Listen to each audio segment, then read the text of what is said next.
അതിലെ പടവലങ്ങ കൃഷി ചെയ്യുന്നൊരു കാര്യമാണ്. പടവലങ്ങയുടെ തുഞ്ചത്ത് ഒരു ചെറിയ ചരട് കെട്ടിയിട്ട് അതിലൊരു ഭാരം തൂക്കിയിട്ട് കൊടുക്കും. ഞാനിവിടെ ചെയ്തിരിക്കുന്നത് അതിപ്പോൾ ഇതിൽ കാണിക്കുന്നില്ല, ചരട് മാത്രമേ കണ്ടുള്ളൂ. ഡ്രിപ്പ് ഇറിഗേഷൻ പൈപ്പിൻ്റെ ഒരു ചെറിയ പീസ് ഇവിടെ ഉണ്ടായിരുന്നു, അതാണ് ഇട്ട് കൊടുത്തിരിക്കുന്നത്. ഭാരം കൂടിപ്പോയാൽ ചിലപ്പോൾ ആ കെട്ടുന്ന ഭാഗം കേടാവും, അല്ലെങ്കിൽ അവിടെ പൊട്ടിപ്പോവും, ഞെട്ടി പൊട്ടി പോകാനൊക്കെ സാധ്യതയുണ്ട്. അപ്പോൾ ഇവിടെ കാണുന്നില്ലേ, ആ വള്ളി കാണുന്നില്ലേ, താഴേക്കൊരു വള്ളി പോകുന്നത്, അതിൻ്റെ താഴെ ഒരു ചെറിയ കഷ്ണം ഡ്രിപ്പ് ഇറിഗേഷൻ പൈപ്പ് തൂക്കിയിട്ട് കൊടുത്തിട്ടുണ്ട്. അപ്പോൾ ഇത് എന്തിനു വേണ്ടിയാണെന്ന് നോക്കാം.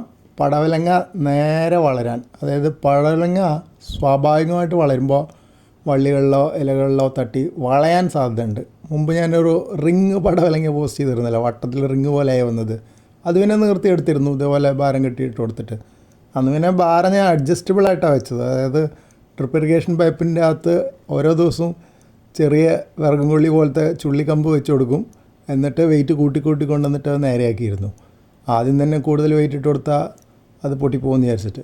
കായയുടെ അറ്റത്തൊരു ചെറിയ കല്ല് കെട്ടിത്തൂക്കിലാണ് പൊതുവേ കാണാറ്. ഇവിടെ ഞാൻ അന്ന് ഭാരം അഡ്ജസ്റ്റ് ചെയ്യാൻ വേണ്ടിയിട്ടാണ് ഈ ഡ്രിപ്പ് ഇറിഗേഷൻ പൈപ്പിൻ്റെ കഷ്ണം വെച്ച് കൊടുത്തത്. അപ്പോൾ വിപണിയിൽ വിൽക്കാൻ പോകുന്നവർക്ക്, എനിക്കതാവശ്യമില്ല, വളഞ്ഞ് പൊളഞ്ഞ പടവലങ്ങയേക്കാൾ നല്ല നേർരേഖയുള്ള കായകളാണല്ലോ ആവശ്യക്കാർക്ക് താല്പര്യം ഉണ്ടാവുക. പിന്നെ കായകൾ വളയുമ്പോൾ അവയുടെ ഉള്ളിലെ നാരുകൾക്കും വിത്തുകൾക്കും ചിലപ്പോൾ വ്യത്യാസം വരാം.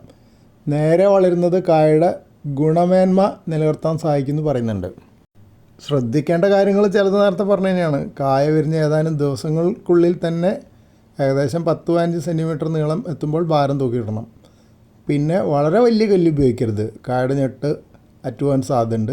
ചെറിയൊരു കല്ലോ കഷ്ണമോ മതിയാവും. കല്ല് കെട്ടുമ്പോൾ കായയുടെ തൊലിപ്പുറത്ത് മുറിവ് ഏൽക്കാത്ത വിധം മൃദുവായി വേണം കെട്ടാൻ.